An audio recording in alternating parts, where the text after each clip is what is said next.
क्या तुमने कभी सोचा है कि असली खुशी कहां छुपी है? लोग दौड़ते हैं, भागते हैं, रिश्तों में, धन में, शोहरत में तलाश करते हैं, पर फिर भी क्यों लगता है कि दिल खाली है? क्यों हर उपलब्धि के बाद भी बेचैनी रह जाती है? कृष्ण यही सिखाते हैं, खुशी कोई बाहर की चीज नहीं, यह तो तुम्हारे भीतर है। जिस दिन तुम खुद को खुश रखना सीख जाओगे, उस दिन दुनिया की कोई ताकत तुम्हें दुखी नहीं कर पाएगी। कृष्ण अर्जुन से कहते हैं, जीवन का सबसे बड़ा युद्ध अपने ही मन से है। बाहर की लड़ाइयां तो केवल परिणाम है। असली जीत तब होती है जब मनुष्य अपने अंदर संतुलन पाता है। जरा सोचो, जब तुम्हारा मन ही तुम्हारे खिलाफ हो जाए तो फिर संसार में कौन तुम्हें बचा सकता है? और अगर तुम्हारा मन तुम्हारे साथ खड़ा हो जाए तो फिर कौन तुम्हें हरा सकता है? लोग कहते हैं, वह मुझे दुख दे गया, वह मुझे धोखा दे गया, पर कृष्ण कहते हैं, दुख देने वाला कोई और नहीं, तुम्हारी उम्मीदें और तुम्हारी अपेक्षाएं हैं। अगर तुम सीख जाओ कि कैसे हर परिस्थिति में खुद को संभालना है, तो फिर किसी का व्यवहार तुम्हें तोड़ नहीं पाएगा। जीवन की असली कला यही है, खुद को खुश रखना। कभी एक पल ठहरो और सोचो, क्या खुशी सच में उन्हीं चीजों में है जो तुम्हारे पास नहीं है, या फिर खुशी उस संतोष में है जो अभी इस क्षण तुम्हारे पास है? कृष्ण का संदेश स्पष्ट है, जो मिला है वही पर्याप्त है, क्योंकि ईश्वर ने वही दिया है जो तुम्हारे लिए सही है। तो क्यों ना आज से शिकायत छोड़कर आभार व्यक्त किया जाए। याद रखो, जब तुम खुद से प्रेम करना सीख जाते हो तो दुनिया तुम्हारी नकल करने लगती है। अगर तुम उदास रहोगे तो आसपास का माहौल भी बोझिल हो जाएगा, लेकिन अगर तुम मुस्कुराओगे तो सबसे अंधेरे क्षण भी रोशन हो जाएंगे। यही आत्मशक्ति है, यही कृष्ण वाणी है। कृष्ण कहते हैं, जो मनुष्य अपने भीतर सुख खोज लेता है वह कभी खाली नहीं होता। सोचो जरा, जब किसी को लगातार बाहर की चीजों से ही उम्मीद होती है तो उसकी हालत क्या होती है? आज धन नहीं मिला तो दुखी, कल सम्मान नहीं मिला तो परेशान, परसों कोई अपनी तारीफ ना कर दे तो बेचैन। ऐसा जीवन कैसा जीवन? यह तो एक कैद है, एक बंधन है। पर जिसने यह रहस्य समझ लिया कि असली खजाना भीतर है, वह कभी टूटता नहीं। जीवन की राह हमेशा सीधी और सरल नहीं होती। कभी पहाड़ों जैसी कठिनाई सामने खड़ी होगी, कभी रेगिस्तान जैसी प्यास लगेगी, तो कभी आंधी जैसा तूफान आएगा। लेकिन इन सब के बीच अगर मनुष्य ने यह ठान लिया कि मुझे अपनी शांति नहीं खोनी है, तो फिर पूरी दुनिया हार मान जाएगी। और यह शक्ति केवल ज्ञान से आती है, वही ज्ञान जिसे कृष्ण ने गीता के रूप में दिया। अर्जुन की तरह हम सबके जीवन में भी ऐसे पल आते हैं जब हम भ्रमित हो जाते हैं, सोचते हैं क्या सही है। तुम्हारा विवेक, तुम्हारी आत्मा, वही तुम्हारा मार्गदर्शक है। जब तुम खुद को सुनना सीख जाते हो तो जीवन की गूंज साफ साफ सुनाई देती है।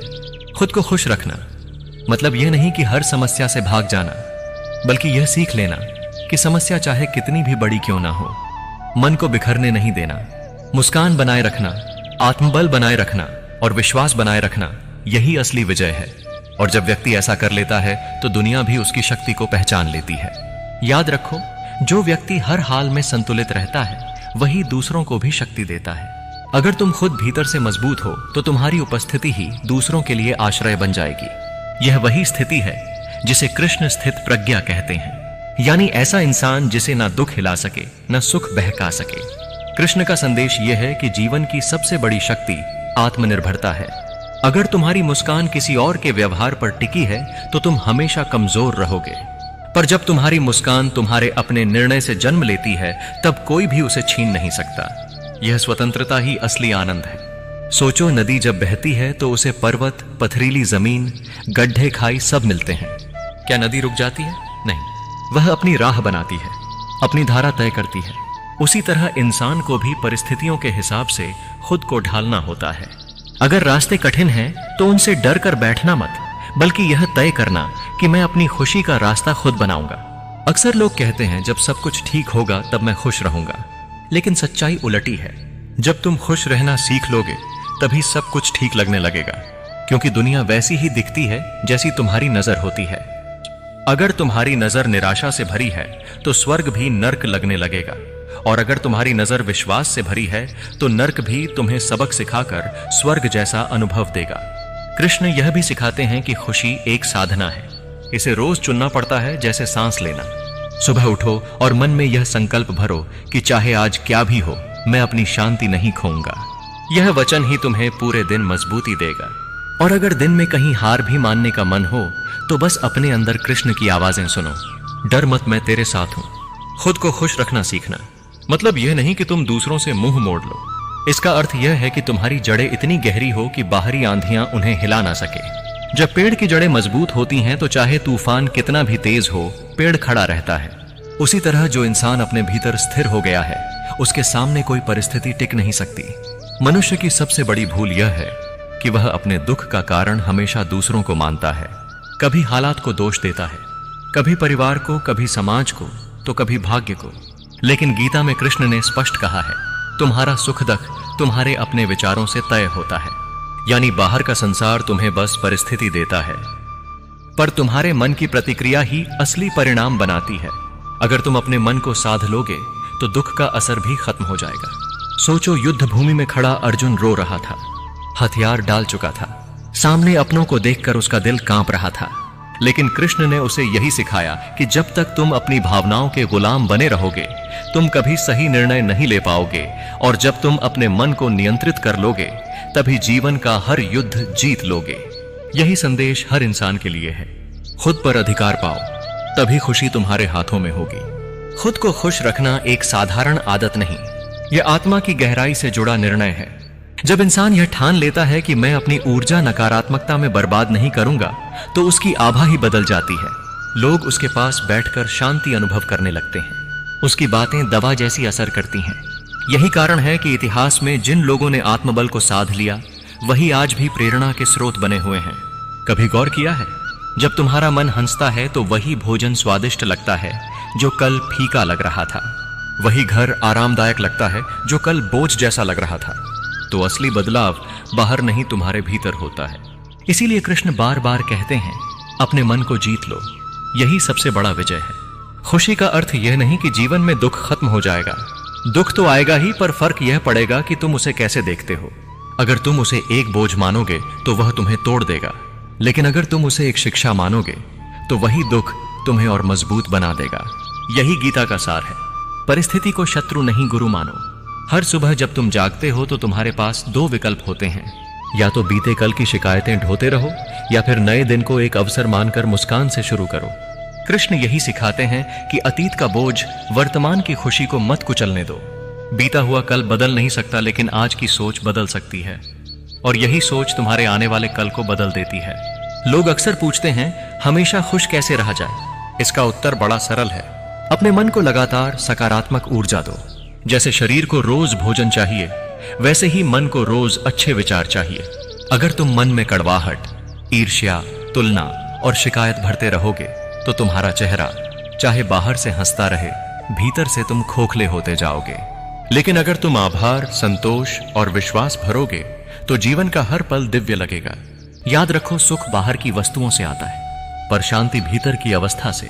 जब कोई वस्तु मिलती है तो क्षणिक सुख मिलता है, पर उसका असर जल्दी खत्म हो जाता है। मगर जब तुम भीतर स्थिर रहते हो तो परिस्थितियां चाहे जैसी हो, तुम्हारी शांति नहीं डगमगाती। यही स्थिरता असली आनंद है। यही कारण है कि कृष्ण कहते हैं, योगी वही है जो हर परिस्थिति में संतुलित रहे। कभी यह भी सोचो, लोग तुम्हें जैसा समझते हैं वैसा होना जरूरी क्यों है? तुम्हारा जीवन तुम्हारा है, तुम्हारी मुस्कान तुम्हारी है। अगर तुम दूसरों की परवाह करते करते अपनी आत्मा को दुखी कर लोगे तो अंत में कुछ भी हाथ नहीं आएगा। इसलिए खुद के साथ न्याय करो, अपने मन की सुनो, अपनी आत्मा का सम्मान करो। यही आत्मसम्मान धीरे धीरे आत्म सुख में बदल जाता है। खुद को खुश रखने का मतलब है हर परिस्थिति को अवसर में बदलना। अगर जीवन ने तुम्हें कठिन राह दी है तो समझ लो वह तुम्हें मजबूत बनाने का प्रयास कर रहा है। अगर जीवन ने तुम्हें अकेला कर दिया है तो समझ लो वह तुम्हें अपने असली स्वरूप से मिलाने की कोशिश कर रहा है।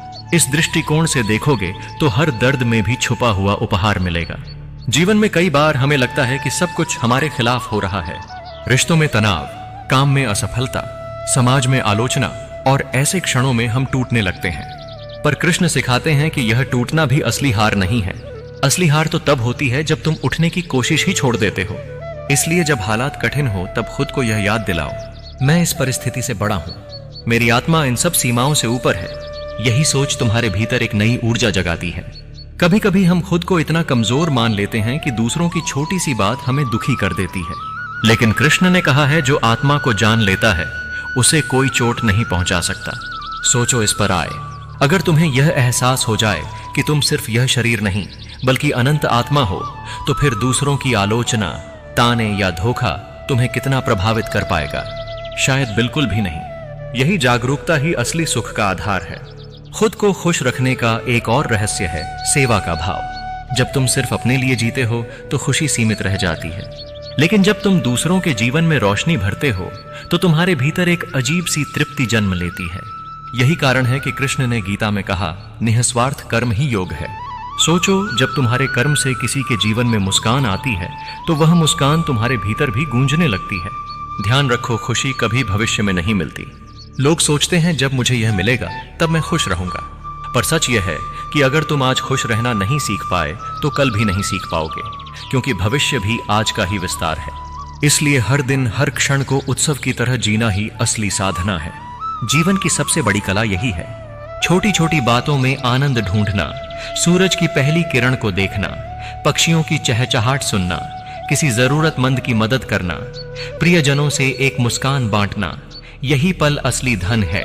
जो वो इन्हें महसूस कर लेता है वही सच्चा धनी बनता है, और यह अनुभव वही कर सकता है जिसने खुद को भीतर से खुश रखना सीख लिया है।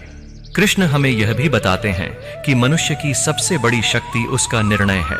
अगर तुमने यह ठान लिया कि मैं हर हाल में सकारात्मक रहूंगा, तो फिर दुख भी तुम्हारे सामने टिक नहीं पाएगा।